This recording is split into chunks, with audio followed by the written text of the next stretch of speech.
La persona que nos ha mandado esta historia, nos solicitó que ciertos nombres permanezcan en completo anonimato, pero ha accedido a que, por este medio, su relato sea dado a conocer al mundo entero. La historia nos la comparte un viejo conocido de un joven puertorriqueño que ya no está con vida.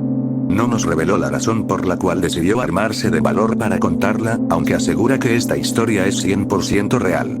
Corría el año 1991 cuando este hombre, quien hoy comparte la historia, nos cuenta que tenía un amigo, al que lo llamaremos Pedro, solo para fines narrativos. Según relata, ese amigo suyo creció en un vecindario cercano a una conocida finca vacacional del municipio de Luquillo, justo en la carretera 992, la cual no diremos su nombre. Pedro, que en aquel entonces tendría unos 10 años, solía contarle, a nuestro narrador anónimo, ciertas cosas. O mejor dicho, ciertas experiencias particulares que vivía en su casa. Una residencia ubicada en una urbanización cerrada, con una sola calle que servía tanto de entrada como de salida. Su amigo, a quien describía como callado, poco sociable, pero bien educado, tenía la costumbre de observar, desde una gran ventana situada en la escalera de su casa, la misma que sus padres utilizaban para vigilar el patio lateral derecho durante la noche, cualquier cosa que pudiera considerar interesante. Los padres de este niño se habían casado muy jóvenes. Y aunque usualmente eso significaba que no podrían acercarse al tema de la paternidad con suficiente madurez, en general, este no fue el caso para el niño de esta historia. Desde muy temprana edad se le dio todo lo que pudiera necesitar. Comida, sus postres preferidos, los jugos que quisiera probar por mero capricho, juguetes electrónicos de alta gama con bombillas que encienden y apagan, todo lo que te puedas imaginar que se le da a un niño pequeño cuando crees que eso lo hará feliz. Pues bien, este niño lo tenía. Sin embargo, aun teniendo todo lo que pudiera necesitar, este niño sentía atracción por otras cosas. Por ejemplo, el mundo que lo rodeaba. Le fascinaba observar su patio durante largas horas del día. Esto no le aburría.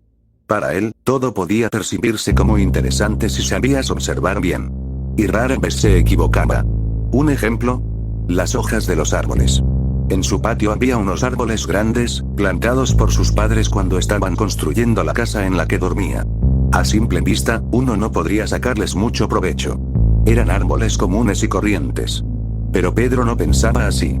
Él, siempre atento, podía notar patrones en el comportamiento del mundo que rodeaba a esos árboles. Pedro solía decirle a su amigo durante la hora de la merienda, cuando éste se paseaba por su casa los fines de semana, lo siguiente: ¿ves esos árboles de aquel lado? Bueno, pues yo he notado algo especial en esos. Te cuento, siempre que el reloj da las 3 de la tarde, los rayos del sol se posan sobre esas hojas con pintas amarillentas de ese lado del árbol, dejando las demás hojas más oscuras que las primeras. Gracias a esto, sé que ya tenemos que entrar a la casa. Y después se echaba a reír con su propio chiste rebuscado. Pero una tarde, ocasión en la que nuestro emisor no estuvo presente, Pedro vio algo nuevo en su patio. Algo que atrapó toda su atención: un hoyo. Lo podía ver con cierta claridad desde su ventana favorita. Vislumbraba algunas características. Primero, el hoyo se encontraba al lado de un árbol flaco, pequeño pero más alto que él, y lleno de espinas de pies a cabeza.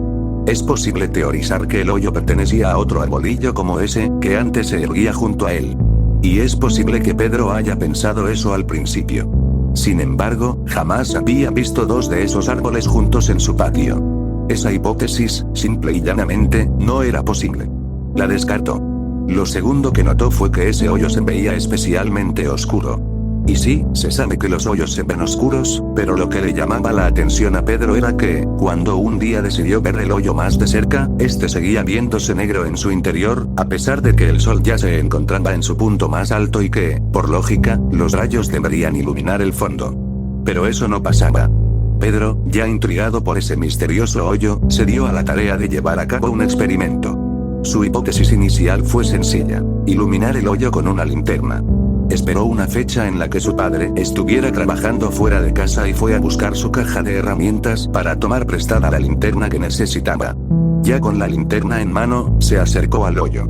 Se detuvo justo encima, parado con ambos pies a los lados del hoyo, y apuntó la linterna al centro. Pedro la encendió. Nada. Todo seguía viéndose marrón. No se podía distinguir el fondo. Aquello le recordó al cómo se ve una taza llena de café negro. Con luz directa, el líquido se torna marrón, casi del color de la tierra. En los días que siguieron, después de regresar de la escuela, Pedro decidió encerrarse en su cuarto y reflexionar acostado en su cama. Su amigo nos cuenta que Pedro le recordaba mucho al personaje de C. Auguste Dupin cuando no lograba resolver algo. Se aislaba en un profundo silencio para pensar. Y podía pasarse horas, incluso toda la tarde, dándole vueltas al asunto, hasta que finalmente lo resolvía. Lo que sigue es una transcripción de una nota que Pedro le pasó a su amigo en la escuela. Necesito que vengas a mi casa este fin de semana. He estado investigando el hoyo del que te hablé con anterioridad. Trabajaré en un segundo experimento y me urge tu ayuda. Por favor, y cuando se te haga posible antes de este viernes, toma prestada la bomba de agua de tu papá y tráela contigo. Postdata. Hay jugo de uva para los dos. La persona que hoy cuenta esta historia no vio nada extraño en lo que Pedro le había pedido que hiciera. Pedro siempre tenía ideas creativas. Para nuestro emisor, eso ya era normal. Así que, ni corto ni perezoso, hizo lo que Pedro le había encomendado en la nota. El amigo llegó a las 4:30 de la tarde a la casa de Pedro ese mismo viernes, en bicicleta. Ya sospechaba lo que su compañero tramaba. Fue gracias a esa intuición que Pedro y él forjaron una amistad muy bonita, porque ambos se entendían. Sus mentes confluían al ritmo de una misma canción. Ya en el patio, estando ambos parados frente a aquel misterioso hoyo, Pedro le pidió a su amigo que sacara la bomba de su mochila. Él, muy obediente, como un soldado siguiendo órdenes de sus superiores, tomó la bomba y se la entregó a Pedro, esperando con ansias ver si sus sospechas se confirmaban. Pedro colocó cuidadosamente la bomba de agua a unos pocos centímetros del hoyo, metió la manguera transparente de goma en el agujero y pulsó el botón de encendido. La pequeña máquina comenzó a sonar. El escape escopeteaba, el motor hacía fuerza, y el agua corría por las mangueras con una casi detenida lentitud. Al principio, todo parecía normal. El agua que brotaba de dentro del hoyo podría decirse que era sucia, pero solo olía a tierra. Sin embargo, conforme pasaron los minutos, las caras de ambos niños comenzaron a cambiar. Ya no mostraban expresiones de intriga o emoción. Ahora sus rostros eran muecas de terror y asco. Porque desde dentro de ese hoyo empezaron a salir aguas oscuras, apestosas, putrefactas. Y el olor se hacía cada vez más fuerte, más denso, más insoportable. Ambos chicos se apartaron del césped, del lugar donde estaba la bomba, y se inclinaron hacia adelante, con las manos sobre las rodillas, para regurgitar por la repulsión abominable que aquello les provocaba. Estuvieron así por no más de 2 minutos, hasta que llegó el padre del amigo de Pedro, quien, por suerte, le había preguntado horas antes si iba a visitar a su amigo esa tarde. Se les acercó corriendo, con expresión de preocupación. No entendía lo que estaba ocurriendo. Pero rápidamente, como solo un padre sabe reaccionar, se quitó la camisa, se tapó la nariz y se acercó a la máquina para apagarla de una vez por todas. El padre del amigo de Pedro les preguntó si estaban bien. En respuesta, ambos extendieron los brazos e hicieron la seña, muy vergonzosamente, del pulgar arriba. No tuvieron palabras para contestar. Sobra explicar por qué. Y mientras los dos chicos se recuperaban de los olores provenientes del hoyo, y esperaban a que ese sabor a vómito se disipara de sus paladares, el padre de quien hoy narra la historia se puso a revisar su propiedad. Y fue entonces cuando el señor se enojó con su hijo. Porque, verán, esa bomba de agua que los chicos habían usado para su pequeño experimento, la que habían tomado sin permiso del adulto, no era precisamente para sacar agua.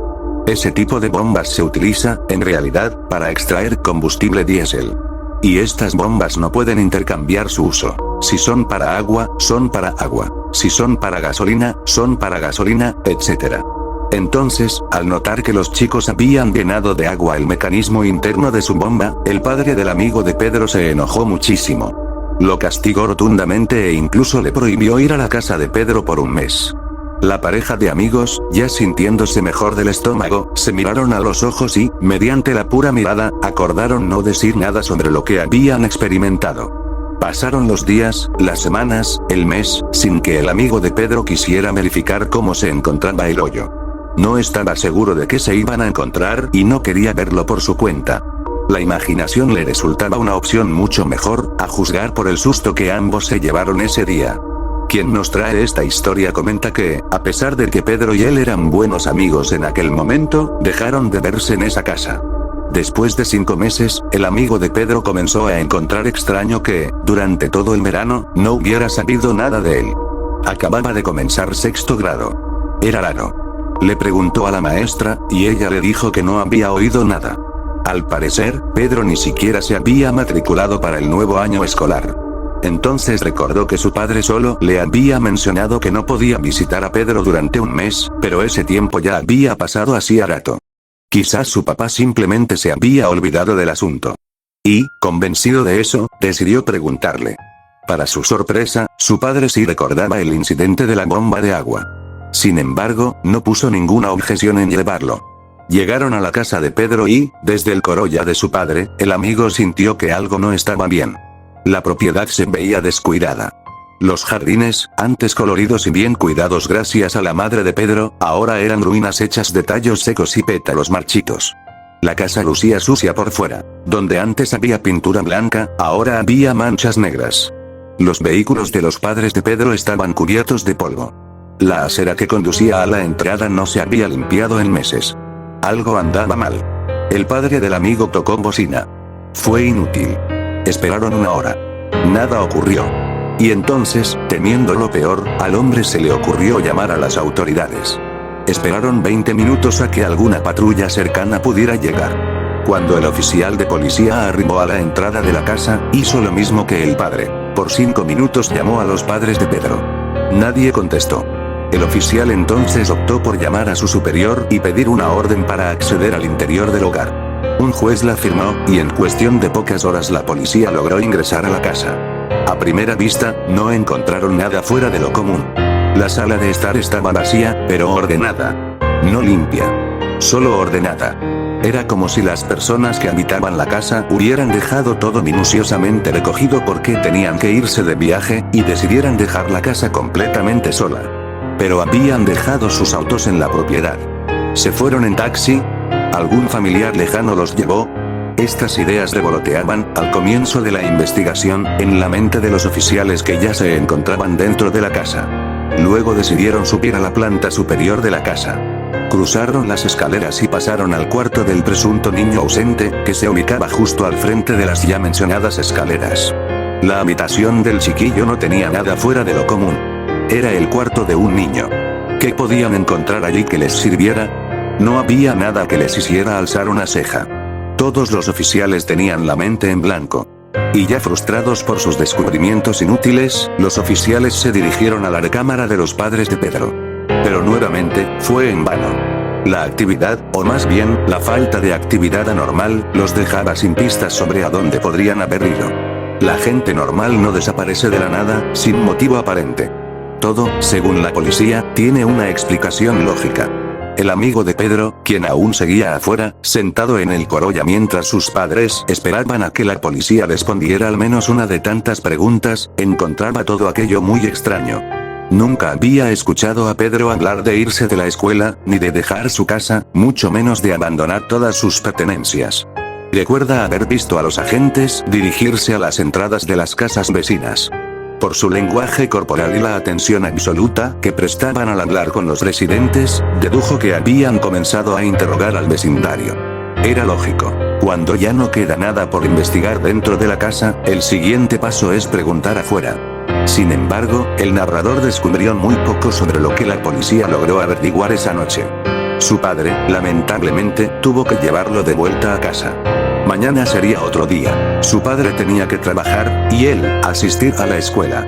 Al día siguiente, ya estando en la escuela, comentaba en silencio para sí mismo. ¿Qué habrá sido de mi amigo?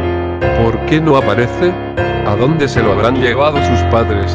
Todavía entre el trance de sus pensamientos y la clase, escuchó vagamente que la maestra ordenó a todo el salón que buscaran el libro de cuentos que llevaban estudiando en clases. Dejó de pensar en lo sucedido para retomar sus estudios. Y cuenta que, cuando metió la mano en su mochila, recordó un bolsillo que él y Pedro usaban para dejarse notas cuando el otro no estaba presente en el salón, ya que ambos tenían el mismo tipo de mochila. Con ese pensamiento en mente, decidió buscar en el mencionado bolsillo. Encontró una nota, ya un poco desgastada por el paso de los meses, pero escrita con el puño y letra de Pedro. Supuso, de manera acertada, que debía de ser la última nota que Pedro le dejó antes de desaparecer. Pero al abrir la nota, esto fue lo que alcanzó a leer antes de tirarla al suelo del susto que se llevó. Oye, ya ha pasado un mes. Estoy segurísimo de que puedes venir a visitarme. Y mira, sé que lo que pasó con mi experimento fue algo desagradable para nosotros, y malo para tu papá. Pero no te preocupes, tengo uno diferente en mente esta vez. Voy a pretender ser un rescatista, para que así mis papás accedan a jugar conmigo en el patio. El punto del juego es amarrarnos los tres con una soga y después meter el otro extremo dentro del hoyo y, sin que mis papás sospechen, averiguar qué tan profundo es. Si te gusta la idea, puedes jugar con nosotros también. Solo ven a mi casa y empezaremos a poner en marcha mi plan.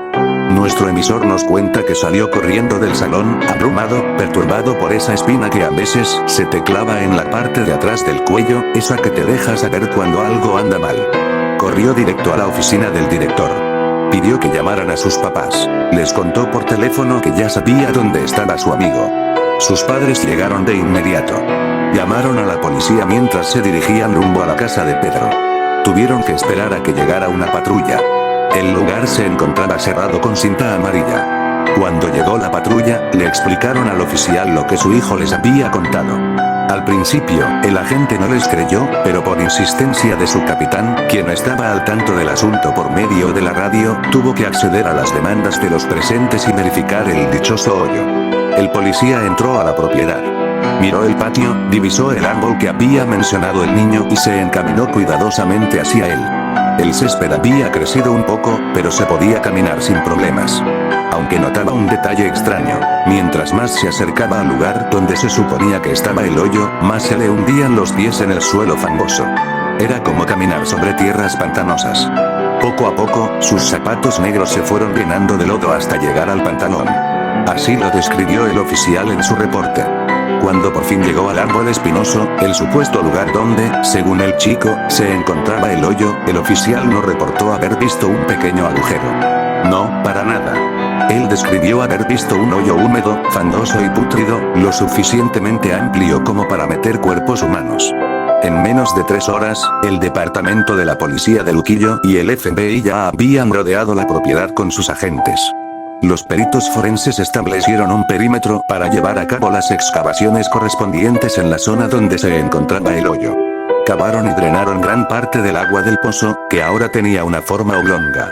Siguieron excavando hasta superar los 6 pies de profundidad. Los agentes federales a cargo no supieron cómo reaccionar ante el hallazgo. Surgieron muchas teorías, pero todas se desmoronaban tan pronto como eran planteadas. Se descartó la posibilidad de que se tratara de un asesino en serie suelto en la isla. ¿Por qué? Simple. Los restos de la familia de Pedro, y del propio Pedro, no tenían ni rastro de carne. Ni una gota de sangre fue encontrada en el pozo, ni en los alrededores. Algo había consumido la carne de aquellos cuerpos y los había dejado limpios, como si hubiesen sido disueltos en ácido. Y para hacer este relato aún más aterrador, los huesos no estaban completos. Los especialistas forenses determinaron que al menos el 40% del esqueleto de cada miembro de la familia estaba desaparecido. Otro detalle aún más extraño, tampoco se encontraron restos de ropa. Fuera lo que fuera que la familia llevaba puesto el día en que perecieron, no estaba allí abajo. El único objeto material recuperado de aquel hoyo fue una soga amarilla de aproximadamente 8 pies de largo. La misma que había sido mencionada en la nota que el amigo de Pedro había encontrado. El amigo de Pedro relata que este caso estremeció a la isla de Puerto Rico por varios años. La policía jamás pudo resolver lo que había sucedido con Pedro y su familia. Nadie asistió al servicio funerario de aquella familia de poco renombre. Esta terrible vivencia lo marcó de por vida. Dejó de asistir a clases. Se rehusó a salir por el vecindario en bicicleta. Inclusive pidió a sus padres que se mudaran de vecindario luego de un tiempo. No quería ver las calles por las cuales alguna vez había jugado a las carreras con Pedro. Su familia lo entendió y lo apoyó completamente.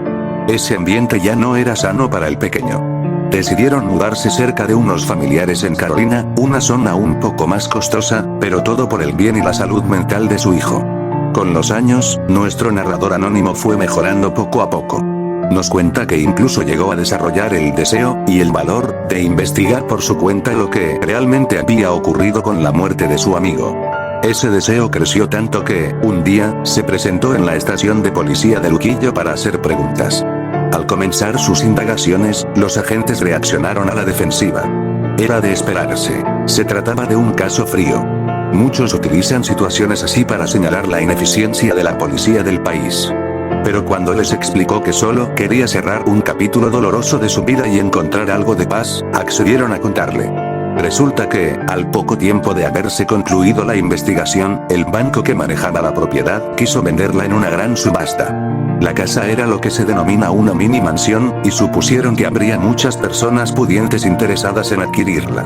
Además, lo sucedido ya era agua pasada. Las cosas se mueven rápido en una isla. Esto tomó un año para concretarse. El banco renovó la estructura de la casa, hizo mejoras a la casilla donde se guardaban las herramientas, prepararon la puerta de la cochera, e incluso le sacaron provecho a la fosa que alguna vez había servido como escena del crimen. La convirtieron en un pozo séptico. Pero he aquí el dato perturbador del asunto. Cuando la compañía encargada de hacer los debidos ajustes al terreno comenzó a preparar la fosa para llenarla de bloques y tuberías, con el fin de convertirla en pozo séptico, notaron que al fondo de esta había otro hoyo. Uno más pequeño. Y era del tamaño exacto del hoyo que Pedro había encontrado todos esos años atrás, una historia de terror real de Puerto Rico.